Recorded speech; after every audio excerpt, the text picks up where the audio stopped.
What's happening, people? I'm back with a trade of the day, and it's an early one today, all finished in 30 minutes, just the way I like it on a Friday.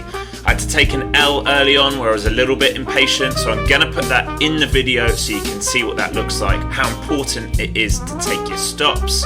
And then after that, I slammed it backside, added into a winner, covered the flush, and we're over and out. $1,000 on the day, let's go.